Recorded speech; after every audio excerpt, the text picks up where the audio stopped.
Students, आज हम tissue system part first यानी एपिडर्मल टिश्यू सिस्टम के बारे में विस्तार से पढ़ेंगे। आप जैसा कि आप जानते हो कि वस्कुलर प्लांट्स के अंदर विभिन्न मेटाबॉलिक एक्टिविटीज़ को कंप्लीट करने के लिए क्या पाए जाते हैं? टिश्यू पाए जाते हैं। और टिश्यू किसका समूह होता है? सेल्स का। और टिश्यू, विभिन्न प्रकार के टिश्यू मिलकर एक विशेष यूनिट के रूप में कार्य करते हैं और टिश्यूज़ की इस यूनिट सिस्टम को हम टिश्यू सिस्टम बोलते हैं। यानी टिश्यूज़ का वह समूह जो विशेष कार्य को संपादित करने के लिए मिलकर एक इकाई के रूप में काम करता है, उसको हम बोलते हैं टिश्यू सिस्टम यानी ऊतक तंत्र। जैसे tissue are the group of the cells, और जब टिश्यूज़ के ग्रुप को हम कहते हैं टिश्यू सिस्टम, और टिश्यू सिस्टम से बनता है ऑर्गन, और ऑर्गन से बनता है ऑर्गन सिस्टम, और उससे होल बॉडी। यहाँ पर हम बात कर रहे हैं टिश्यू सिस्टम की। तो ए ग्रुप ऑफ टिश्यू और tissue performing a similar function और general function regardless of position and continuity in body constitutes the tissue system. यानी टिश्यू सिस्टम क्या कहते हैं कि जो एक सिमिलर फंक्शन करता हो और एक सेलेक्टिव पोजीशन प्लांट बॉडी के अंदर रखता हो, उसको हम बोलते हैं tissue system. Term tissue system में के बारे में सैक्स ने, हैबरलैंड ने, लुडेगार्थ ने इत्यादि ने अपने अपने व्यू दिए। सबसे पहले सैक्स नामक साइंटिस्ट ने टिश्यू को, जो प्लांट के ऑर्गेनाइज्ड फॉर्म में पाया जाता है, 3 तरह के टिश्यू सिस्टम बताए। फर्स्ट है द डर्मल टिश्यू सिस्टम या एपिडर्मल टिश्यू सिस्टम। सेकंड बताया द ग्राउंड टिश्यू सिस्टम या फंडामेंटल टिश्यू सिस्टम। थर्ड है द वस्कुलर टिश्यू सिस्टम और कंडक्टिव टिश्यू सिस्टम। यहाँ पर इसी के साथ ये पोजीशन के आधार पर प्लांट में और classification of tissue on the basis of function के आधार पर भी कुछ साइंटिस्ट ने टिश्यू सिस्टम का क्लासिफिकेशन किया। फर्स्ट है ऑब्जॉर्बिंग टिश्यू सिस्टम, यानी जो ऑब्जॉर्शन का कार्य करता है, जैसे कि एपिडर्मिस है, रूट हेयर्स हैं और ट्राइकोम्स हैं इत्यादि। फिर स्टोरेज टिश्यू सिस्टम, यानी जनरली जो स्टोरेज का काम करता है, मीन्स कॉर्टिकल रीजन।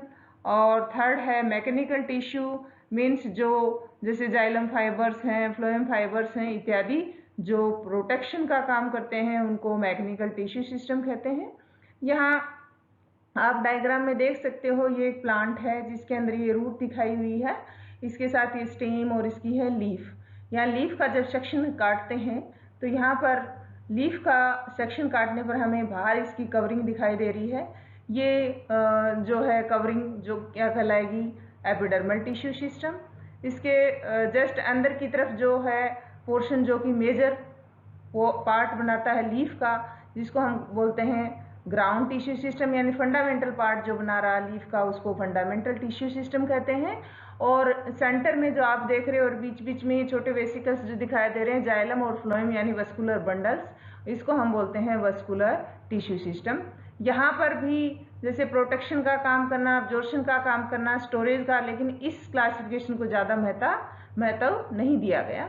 अब उसके बाद ये लीफ में हम देख सकते हैं तीनों तरह के टिश्यू सिस्टम आपको बताए हैं। अब स्टेम के अंदर जब स्टेम का सेक्शन टीएस हम काट रहे हैं, तो टीएस काटने पर हमें बाहर की इसकी कवरिंग दिखाई दे रही है, जिसको हम एपिडर्मिस या एपिडर्मल टिश्यू सिस्टम बोलते हैं, जिसमें एपिडर्मिस, क्यूटिकल, हाइपोडर्मिस और जनरल कोर्टेक्स इत्यादि सारे आ जाते हैं। और ये सेंटर में जो पिथ है, ये भी इसी के अंदर आ जाता है। ग्राउंड टिश्यू सिस्टम के अंदर एपिडर्मिस आपको दिखाई दे रही है, एपिडर्मल टिश्यू सिस्टम, ये ग्राउंड टिश्यू सिस्टम है, और ये वस्कुलर टिश्यू सिस्टम है, स्टेम के टीएस में आप देख रहे हो। थर्ड है रूट का सेक्शन, जब टीएस काटते हैं तो रूट के अंदर भी यही तीनों सिस्टम आपको क्लियर दिखाई दे रहे हैं। यहाँ बाहर है डर्मल टिश्यू, यानी एपिडर्मिस, क्यूटिकल इत्यादि। उसके बाद है ग्राउंड टिश्यू, यानी मेजर यानी फंडामेंटल टिश्यू, यानी प्लांट की स्ट्रक्चर का मेजर पोर्शन बनाने वाला टिश्यू, यानी फंडामेंटल टिश्यू सिस्टम। और सबसे अंदर की तरफ जो पाया जा रहा है, पिथ के अलावा जो पोर्शन दिखाई दे रहा है, उसको हम बोलते हैं वस्कुलर टिश्यू सिस्टम। यानी now components and functions of tissue systems are summarised below. नीचे आप देख रहे हो ये टेबल फॉर्म है जिसमें इधर टिश्यू सिस्टम के बारे में दिखाया गया है। यहाँ पर डर्मल टिश्यू सिस्टम यानी एपिडर्मल टिश्यू सिस्टम है, और ये ग्राउंड टिश्यू सिस्टम जिसको हम फंडामेंटल टिश्यू सिस्टम बोलते हैं, और ये vascular tissue system means conducting tissue system. अब यहाँ dermal tissue system, dermal means होता है डर्मिस, स्किन, यानी स्किन कवरिंग जो बनाने वाला टिश्यू सिस्टम है उसको डर्मल टिश्यू सिस्टम बोलते हैं। ये प्लांट के विभिन्न पार्ट्स में प्रारंभिक कंडीशन में ही इनिशियल स्टेज में ही बन जाता है। एपिडर्मिस, पेरिड्रम है, क्यूटिकल है, इसके कंपोनेंट्स होते हैं। ओल्डर स्टेम्स और रूट्स में बहुत ही क्लियर दिखाई देता है। पेरिड्रम कब बन जाता है? जब ओल्ड स्टेम हो जाते हैं, रूट्स हो जाते हैं। यंग कंडीशन में एपिडर्मिस, और रूट के अंदर ये एपिडर्मिस जो है एक्सोडर्मिस और एपिब्लोमा के नाम से या राइजोडर्मिस के नाम से जानी जाती है।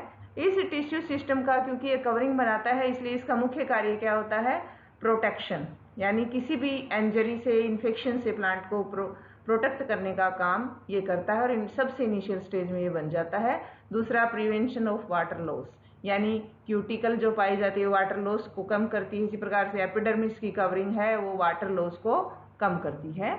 दूसरा है ग्राउंड टिश्यू सिस्टम।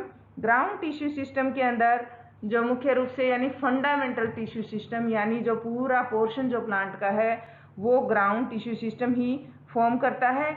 इस टिश्यू सिस्टम में मुख्य रूप से एपिडर्मिस के जस्ट नीचे पाई जाने वाली हाइपोडर्मिस, जनरल कोर्टेक्स, कई बार जनरल कोर्टेक्स को भी आउटर कोर्टेक्स, मिडिल कोर्टेक्स और इनर कोर्टेक्स में डिवाइड किया जाता है, जिसमें मुख्य रूप से इसमें जो टिश्यू पाए जाते हैं वो पैरेन्काइमा है, कोलेनकाइमा, स्क्लेनकाइमा, ये तीनों प्रकार के टिश्यू, जो कि पैरेन्काइमा लिविंग टिश्यू है, कोलेनकाइमा भी लिविंग टिश्यू है, और स्क्लेनकाइमा डेड टिश्यू होता है। तो सबका कम्बिनेशन, कहीं पर पैरेन्काइमा, कोलेनकाइमा पाया जा सकता है, कहीं पर सिर्फ पैरेन्काइमा पाया जा सकता है, कहीं पैरेन्काइमा के साथ स्क्लेनकाइमा। तो ये तीनों का कार्य जो कि आप पहले क्लासेज में पढ़ चुके हो, और इनमें मुख्य रूप से इन सब का कार्य क्या होगा? फोटोसिंथेसिस, फूड को स्टोर करना, रीजनरेशन करना, प्लांट को सपोर्ट प्रोवाइड करना, और प्लांट को मतलब प्रोटेक्शन प्रोवाइड करना, ये इसका काम होता है। थर्ड है वस्कुलर टिश्यू सिस्टम, यानी conducting tissue system. Vascular tissue system में यहाँ पर ग्राउंड टिश्यू सिस्टम में हम देखते हैं कि बाहर यानी एपिडर्मिस से जस्ट नीचे कोर्टेक्स, कोर्टेक्स के बाद एंडोडर्मिस, एंडोडर्मिस के बाद पेरिसाइकल और पिथ वाला जो पोर्शन जो है, पिथ जो सेंटर में होता है, वो इसको कवर करता है। यहाँ वस्कुलर टिश्यू सिस्टम में यानी एंडोडर्मिस के अंदर यानी पेरिसाइकल के अंदर पाए जाने वाले जाइलम और फ्लोएम टिश्यू इस पार्ट को फॉर्म करते हैं। इसमें जाइलम का, जैसे कि आपको मैंने काम बताया था, वाटर कंडक्शन, और फ्लोएम जो है वो फूड कंडक्शन का काम करता है। तो इस प्रकार transport of water and minerals और transport of food. Now first tissue system epidermal tissue system, यानी ये क्या बनाता है? वेरियस प्लांट ऑर्गन्स की आउटर कवरिंग बनाता है, और इसकी सेल्स जो होती हैं वो पैनकाइमेटस होती हैं, और सेल्स रेक्टेंगुलर होती हैं, और सेल्स में प्रोमिनेंट प्रोटोप्लाज्म एंड न्यूक्लियस होता है। इंटरसेलुलर स्पेसेस इसमें पाए नहीं जाते। यहाँ पर इसका एपिडर्मल टिश्यू सिस्टम आ गया। डर्मल टिश्यू सिस्टम जिसको आप कह रहे हो वो यहाँ पर दिखाई दे रहा है, और इंटरसेलुलर स्पेसेस आपको कोई दिखाई नहीं देगा। एपिडर्मिस में बहुत छोटे छोटे माइन्यूट पोर्स पाए जाते हैं जिनको हम स्टोमेटा कहते हैं, जैसे कि ये डायग्राम में आप देख रहे हो, स्टोमा है या स्टोमेटा इसको हम कह सकते हैं। और स्टोमेटा का मेन फंक्शन गैसेज का एक्सचेंज करना होता है, internal tissue to external environment. इसके ऊपर क्यूटिकल पाई जाती है, यानी एपिडर्मिस की जो कवरिंग होती है वो क्यूटिकल कहलाती है, और इसका काम क्या होता है? वाटर इवेपोरेशन या वाटर ट्रांसपिरेशन को चेक करना। Epidermis form a protective layer in leaves, young roots, stem, flower and fruits के अंदर क्या करती है? ये कवरिंग बनाने का काम करती है, और इसका चीफ फंक्शन क्या होता है? Protection, absorption, secretion, excretion, gases exchange, restriction of transpiration इत्यादि इसके मुख्य काम होते हैं। और ये प्लांट के विभिन्न ऑर्गन्स को बाह्य आघातों से बचाने के काम में आती है। यहाँ लीफ की स्ट्रक्चर जो कि हम देख रहे हैं, यहाँ लीफ में हम डर्मल टिश्यू, बाहर की कवरिंग या डर्मल टिश्यू को शो कर रही है। इसके अंदर ये इसका फंडामेंटल टिश्यू या ग्राउंड टिश्यू है और इसमें ये वस्कुलर टिश्यू सिस्टम है।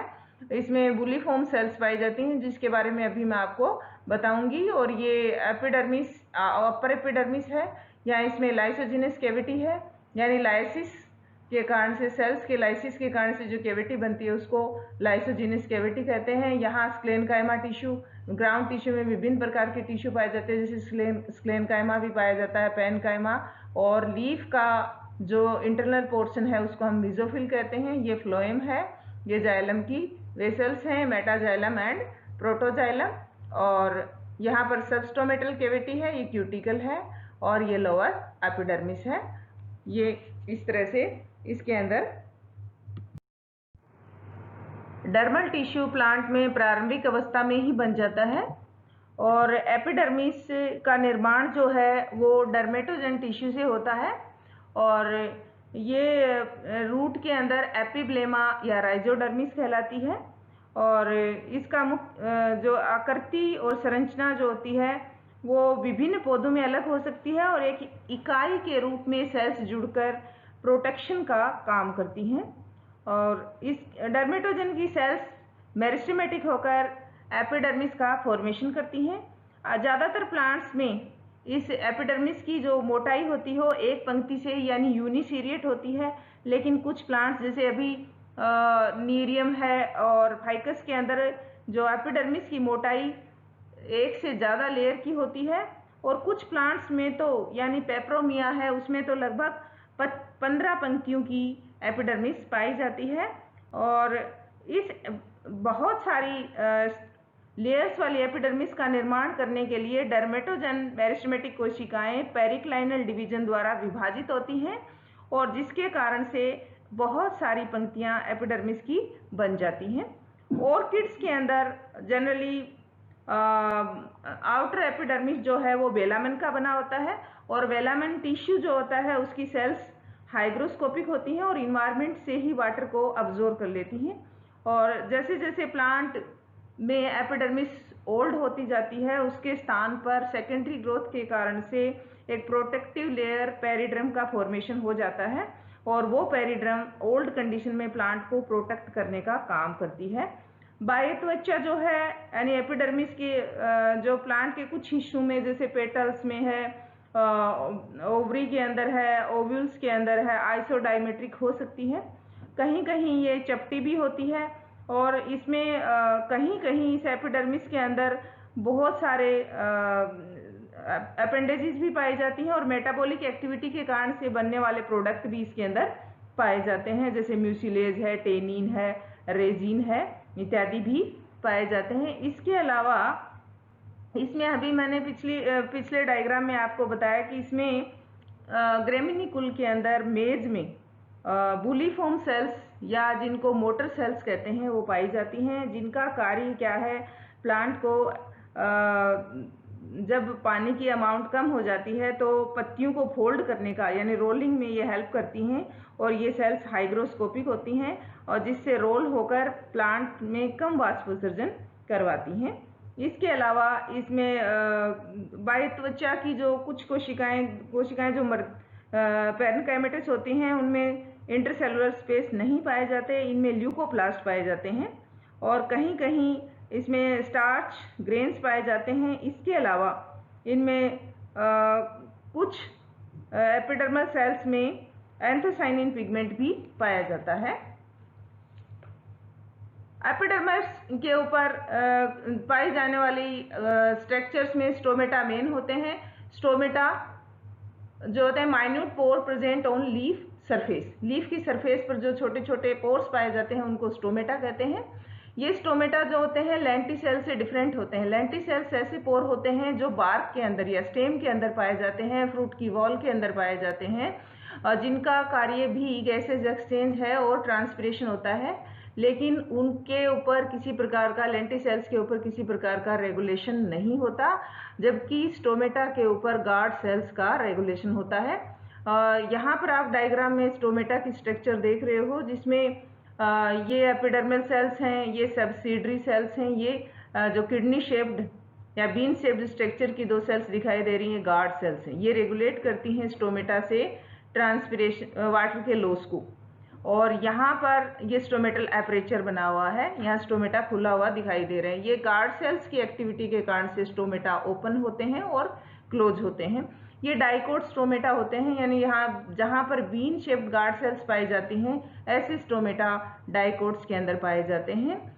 दूसरा है, यहाँ दूसरा डायग्राम जो आप देख रहे हो, इसके अंदर जो गार्ड सेल्स, ये सब्सिडरी सेल्स हैं, ये गार्ड सेल्स हैं, और इसमें ये स्टोमा है, और इसके अलावा एपिडर्मल सेल्स, क्लोरोप्लास्ट इत्यादि इसके अंदर दिखाई दे रहे हैं।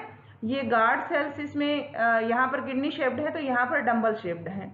डंबल शेप्ड गार्ड सेल्स किसके अंदर पाई जाती हैं? मोनोकोट्स के अंदर पाई जाती हैं, यानी ये गार्ड सेल्स की शेप में डिफरेंस के कारण से हम मोनोकोट और डाइकोट्स में स्टोमेटा का पता लगा सकते हैं। अब classification of leaf on the basis of stomata. Stomata के बेसिस पर ही लीफ का क्लासिफिकेशन यानी कैसे होता है? एपिस्टोमेटल। एपी मीन्स होता है ऊपर। जब पत्ती की ऊपरी सरफेस के ऊपर स्टोमेटा पाए जाते हों तो ऐसी लीफ को हम एपिस्टोमेटल लीफ कहते हैं। जैसे वाटर प्लांट्स, निम्फिया जिसको बोलते हैं, उसके अंदर स्टोमेटा अपर सरफेस पे पाए जाते हैं। दूसरा हाइपोस्टोमेटल लीव्स, यानी हाइपोस्टोमेटल कंडीशन, जिसमें स्टोमेटा लोअर एपिडर्मिस, लीफ की लोअर एपिडर्मिस में पाए जाते हैं। नीरियम के अंदर हम देख सकते हैं, तो स्टोमेटा जब एपिडर्मिस के पैरेलल यानी उसके साथ साथ ही पाए जाते हैं तब सिंपल स्टोमेटा होते हैं, और जब स्टोमेटा लीफ के अंदर घुसकर उसमें पाए जाते हैं तो ऐसी स्थिति में उनको सनकन स्टोमेटा कहते हैं। एम्फीस्टोमेटल लीव्स, यानी एम्फी मीन्स दोनों, यानी जब पत्ती की दोनों surface, upper epidermis and lower epidermis दोनों ही में ही स्टोमेटा पाए जाते हैं, तो ऐसी कंडीशन में उस लीफ को हम एम्फीस्टोमेटल लीफ कहते हैं। जैसे ट्रिटिकम यानी गेहूं, जिया मेज यानी मेज के अंदर, मक्का के अंदर ये स्थिति देख सकते हैं। एस्टोमेटल यानी कहीं कहीं पत्तियां ऐसी होती हैं जिनमें स्टोमेटा या तो फंक्शनलेस होते हैं, इनका कोई काम नहीं होता, या ऑल टुगेदर एब्सेंट होते हैं। तो जनरली हाइड्रोफाइट्स यानी पोटामोजिटोन के अंदर स्टोमेटा जो होते हैं वो एब्सेंट ही होते हैं। ऐसी लीव्स को हम कहते हैं एस्टोमेटल लीव्स।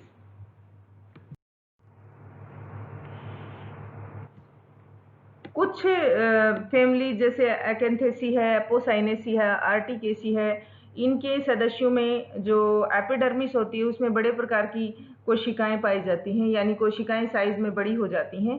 इसी प्रकार से आप फाइकस जो कि बरगद, पीपल और फाइकस कैरिका के अंदर आप देख सकते हो कि उसमें सिस्टोलिथ, यानी जब आप लीफ का सेक्शन काटते हैं तो यहाँ ये स्ट्रक्चर आप देख रहे हो, यहाँ पर सिस्टोलिथ पाई जाती है, यानी अंगूर के गुच्छे की जैसी स्ट्रक्चर। एपिडर्मल आउटग्रोथ्स, अंदर एपिडर्मिस की सेल ही बड़ी होकर और उसके ग्राउंड टिश्यू सिस्टम के अंदर फैल जाती हैं, और उसमें यानी कैल्शियम कार्बोनेट, कैल्शियम ऑक्जेलेट के क्रिस्टल्स जो हैं वो अंगूर के गुच्छों की तरह से अपने आप को अरेंज कर लेते हैं। उस तरह की बनने वाली स्ट्रक्चर्स को हम सिस्टोलिथ बोलते हैं, और जिसमें कैल्शियम कार्बोनेट के बड़े बड़े क्रिस्टल्स इसमें डिपॉजिट हो जाते हैं, और इस प्रकार से बनी हुई स्ट्रक्चर को सिस्टोलिथ बोलते हैं। और इस प्रकार की कोशिका को, ये कोशिका जो बड़ी होकर ग्राउंड टिश्यू सिस्टम में आ गई है, इसको हम बोलते हैं लिथोसिस्ट। यहाँ बरगद में भी अभी मैंने आपको बताया मल्टी पल एपिडर्मिस पाई जाती है, और एपिडर्मिस की ही कोई सेल साइज में बड़ी होकर सिस्टोलिथ का लिथोसिस्ट का फॉर्मेशन कर लेती है, और उसमें कैल्शियम कार्बोनेट के क्रिस्टल्स डिपॉजिट हो जाते हैं।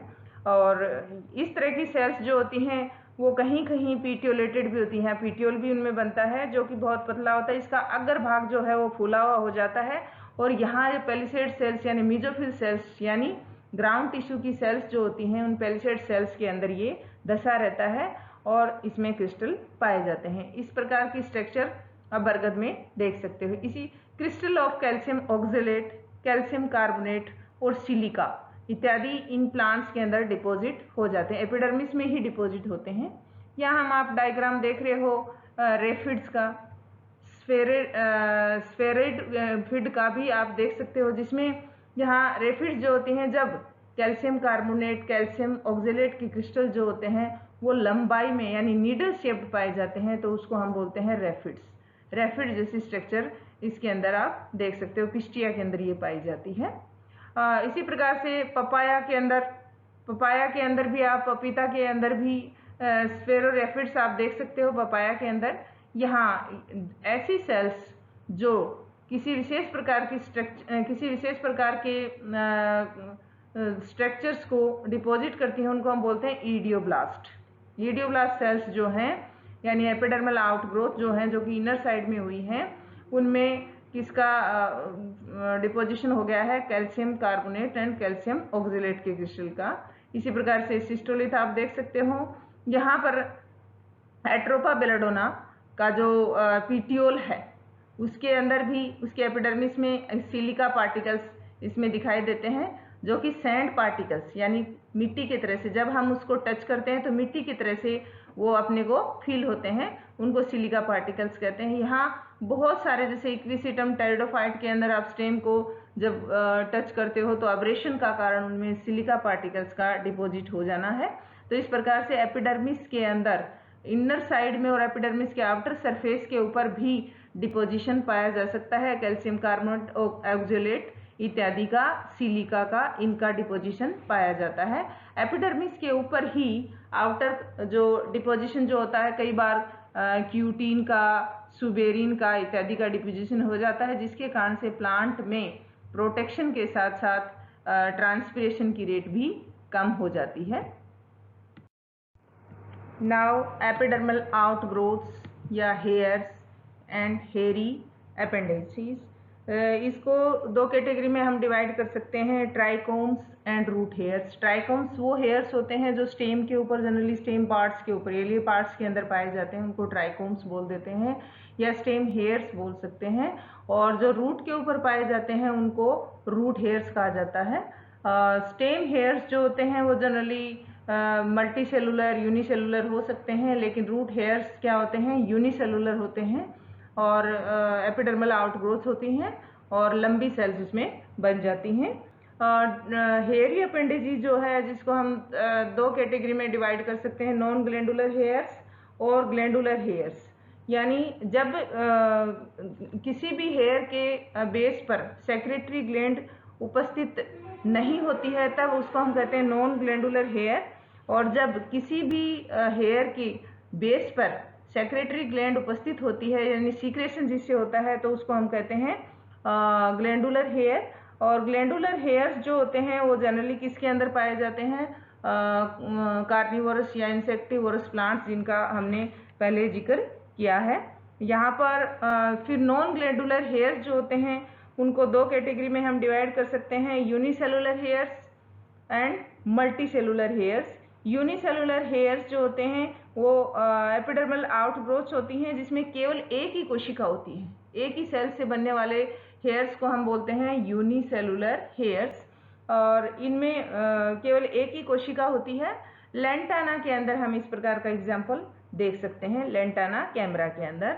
यहाँ दूसरी कैटेगरी इसकी आती है multi cellular hairs. Multi cellular hairs में का निर्माण एपिडर्मल सेल्स जब विभाजित होकर करती हैं, इस प्रकार के हेयर्स में दो कोशिकाएं होती हैं। इसका एग्जाम्पल हम एमेरेंथस के अंदर यानी चौड़ाई के अंदर देख सकते हैं।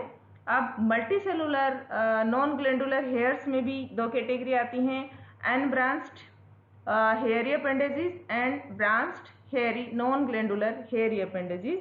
यानी अनब्रांच्ड यानी यहाँ पर जो हेयर बनता है उसमें शाखन नहीं होता, यानी हेयर शाखित नहीं होता, ऊपर जाकर जैसे ये शाखन यहाँ पर दिखा रखा है इस प्रकार से इसमें शाखन नहीं होता, सीधा सीधा होता है, जिसमें हम हेलियंथस सूरजमुखी के अंदर हेयर्स देख सकते हैं और लाइकोपर्सिकोन के अंदर, यहाँ जैसे लाइकोपर्सिकोन का हेयर ये दिखाया हुआ है, यहाँ हम देख सकते हैं जिसमें ऊपर जाकर शाखन नहीं बल्कि नुकीला हो जाता है हेयर। इसी प्रकार से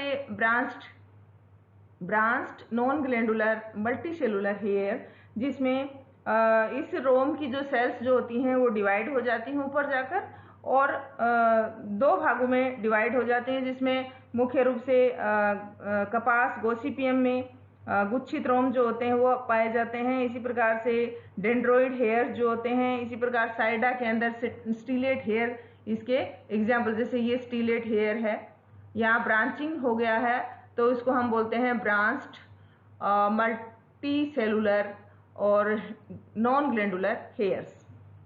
नाउ ग्लैंडुलर हेयर्स, जैसा कि बताया कि बेस के अंदर सेक्रेटरी ग्लैंड प्रेजेंट होती है, सेक्रेटरी ग्लैंड। ये मुख्य रूप से 3 प्रकार के होते हैं। यूनिसेलुलर, जिसमें एक कोशिका पाई जाती है, ये सीक्रेशन का काम करते हैं और ये मुख्य रूप से कहाँ पर पाए जाते हैं, यानी स्टिग्मा, यानी पिस्टिल के ऊपर जो स्टिग्मा पाई जाती है, स्टिग्मा के ऊपर ये सीक्रेटरी हेयर्स प्रेजेंट होते हैं, जिसके कारण सीक्रेशन के कारण से पोलन ग्रेन्स उसके साथ चिपकते हैं और जर्मिनेशन होता है। और दूसरा है मल्टी सेलुलर ग्लैंडुलर हेयर्स, यानी ये जो इंसेक्टिवोरस प्लांट्स या carnivorous plant, pitcher plant, nepenthes, drosera है, डायनिया, वहाँ पर ये पाई जाती हैं, उनके मॉडिफिकेशन में पाए जाते हैं और जैसे इंसेक्ट आता है उनको उस पर पाचक रसों का सीक्रेशन करने का काम इनका होता है। इसके बाद है तीसरे पेल्टेट हेयर, यानी यहाँ पर इस तरह की स्ट्रक्चर बन जाती है पेल्टेट हेयर, यानी सींग लाइक स्ट्रक्चर आपको दिखाई देगी। तो इसमें मुख्य रूप से जो छतरी जैसी स्ट्रक्चर बन जाती है, जिसमें एक फुट बनता है, ये फुट बनता है जो कि किसके अंदर धसा रहता है, एपिडर्मिस के अंदर धसा रहता है। इसका एग्जाम्पल हम देख सकते हैं आर्टिका यानी बिच्छू बट्टी के अंदर आप ये देख सकते हो। ये डायग्राम्स जो कि पहला डायग्राम दिखाया है इसमें लेंटाना का, यहाँ पर शार्प हेयर ऑफ लेंटाना, ये लेंटाना के हेयर्स हैं। यहाँ पर लोब एमरेंथिस के लोब्ड हेयर्स हैं, यहाँ दिखाए हुए हैं। इसके अलावा यहाँ पर ये छोटा हेयर जो कि ऊपर जाकर फूल गया है, ये स्ट्रक्चर आप यहाँ देख रहे हो। इसके अलावा यहाँ ये जो हेयर्स हैं, ये इसके अंदर वूली हेयर्स ऑफ बैंक्रिया के वूली हेयर्स हैं, इस तरह से मुड़ गए हैं, यानी हेयर लाइक स्ट्रक्चर्स, यानी बिल्कुल सॉफ्ट हेयर होते हैं ये। यहाँ पर ये टमाटर का हेयर है, यानी बिल्कुल नुकीला और मल्टी सेलुलर। यहाँ आप हेलियंथस का देख रहे हो, ये सूरजमुखी का हेयर है। इसके अलावा इसमें माइमोसा के हेयर्स हैं। यहाँ पर डेंड्रोइड हेयर्स यानी वृक्ष जैसी स्ट्रक्चर आपको दिखाई दे रही है, डेंड्रोइड हेयर ऑफ प्लेनेटस के हैं। और यहाँ पर माइमोसा स्पीसीज के इसी तरह का हेयर आपको वापस दिखाई दे रहा है माइमोसा स्पीसीज के अंदर। यहाँ इसके अलावा आप यहाँ पर ताराकार जैसे तारे जैसी स्ट्रक्चर हेयर की दिखाई दे रही है, stellate hair of Althea, Althea के अंदर स्टीलेट हेयर्स आप देख सकते हो। यहाँ पर पेल्टेट हेयर, ये पेल्टेट हेयर है, यह भी मैंने आपको बताया, इसमें दो होल लाइक स्ट्रक्चर बनी है। इसका ये बेस है जो कि एपिडर्मिस के अंदर धंसा हुआ है, इसका सरफेस व्यू, ये इसका ये पूरा व्यू आप यहाँ पर भी देख रहे हो। इसके अलावा ड्राइक्रेरस के अंदर यानी एमरेंथेसी फैमिली के अंदर टी शेप्ड, टी के स्ट्रक्चर जैसे, लेकिन ये नुकीले होते हैं और इनमें इनका पॉइंटेड एंड जो होता है वो नीचे की साइड होता है और ये टी स्ट्रक्चर बनाते हैं। एमरेंथेसी फैमिली के अंदर ये हेयर पाए जाते हैं। इन हेयर्स का कार्य जो होता है वो मुख्य रूप से प्लांट की सरफेस को कवर करना, प्लांट को प्रोटेक्ट करना और प्लांट के किसी भी प्रकार के आघात से प्लांट को बचाना है। नाउ फंक्शंस ऑफ एपिडर्मिस यानी एपिडर्मल टिश्यू सिस्टम के फंक्शंस क्या होते हैं। ये बहुत ही एक उपयोगी लेयर होती है जिसका मुख्य कार्य क्या है, सुरक्षात्मक है, जिसमें आंतरिक जो प्लांट पार्ट उनको आघात से, कीड़े मकोड़ों के इन्फेक्शन से और किसी तेज टेम्परेचर से प्रोटेक्ट करती है। दूसरा, बाह्य त्वचा के ऊपर जो पाया जाता है वैक्स पाए जाते हैं, ऑयली सब्सटेंस पाए जाते हैं, क्यूटिकल पाई जाती है। इसी प्रकार से रोम्स, हेयर्स पाए जाते हैं जिसके कारण से ये ट्रांसपिरेशन की रेट को भी कम करती है। इसके अलावा बाह्य त्वचा जो होती है एपिडर्मिस में स्टोमेटा भी पाए जाते हैं जो गैसेज एक्सचेंज का काम करते हैं और प्लांट के अंदर वाटर रेगुलेशन को भी कंट्रोल करते हैं। कुछ प्लांट्स के अंदर एपिडर्मल लेयर जो होती है उसमें स्टिंगिंग हेयर्स पाए जाते हैं और वो स्टिंगिंग हेयर्स हर्बीवोरस एनिमल्स से प्लांट को प्रोटेक्ट करते हैं। इसी प्रकार से मोनोकोट प्लांट के अंदर सबसे महत्वपूर्ण जो सेल्स पाई जाती हैं वो पाई जाती हैं बुलीफॉर्म सेल्स या मोटर सेल्स, जो कि वाटर स्टोरेज के साथ साथ ही परिपक्व जो लीव्स होती हैं उसमें ड्रोट की कंडीशन में भीतर की ओर मुड़ने में सहायक होती हैं, जिससे पत्तियों में काफ़ी लंबे समय तक पानी रहता है और प्लांट के अंदर वाटर रेगुलेट रहता है। इस प्रकार से हमने एपिडर्मल टिश्यू सिस्टम के बारे में तथा उसके फंक्शंस के बारे में डिटेल में पढ़ा। Thank you.